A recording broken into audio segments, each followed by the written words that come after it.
Good to see you once again, Living Environment fans. I'm here with my buddy, right? How's it going, eh? And we're all about the New York State Diffusion Lab Part 1 that we've been doing in class. So why don't we take the Bellringer there, all right? Sounds like fun. Let's do it.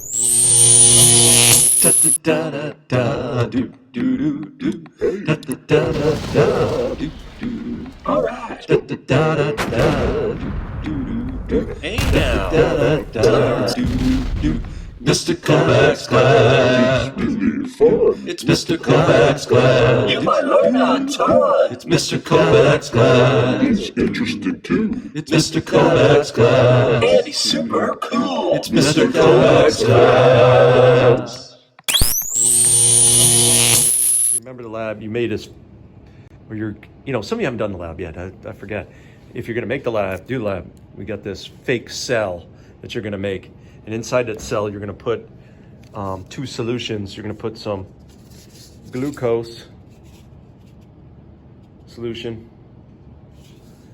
And then you're also going to put in some 1%, starch solution. Right? You're going to put it in the bag, and then you're going to put the bag in a styrofoam cup, cover it with water. Then you're going to wait a little bit. And you're going to add to the water some iodine. And then we're going to wait a little bit. And then about 20 minutes later, you'll take your cell out, and you should see that the insides have turned blue. Right?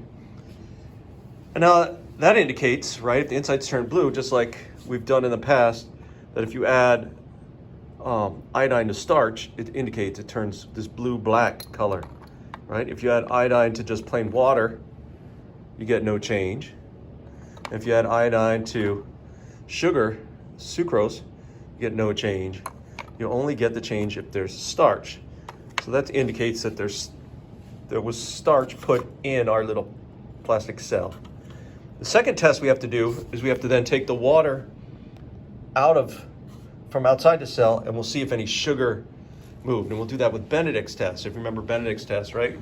This is where we add the blue stuff, and we put the blue stuff on the heater, right? And when we put it on the heater, after a few while, we look for a color change. And in this case, right, if I add Benedict's to water, I get no color change.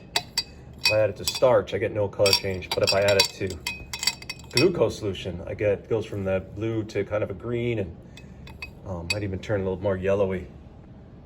All right, so those are our indicator tests.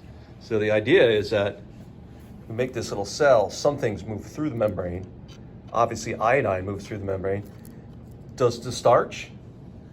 Does the glucose? That's what you're going to test. Might as well practice some more cell membrane stuff. Let's see.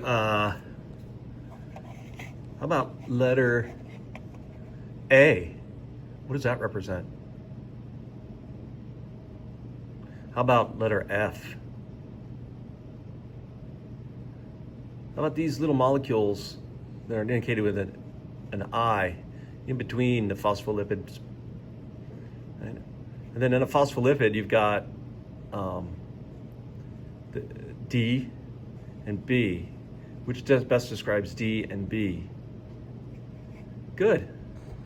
All right, let's get to class.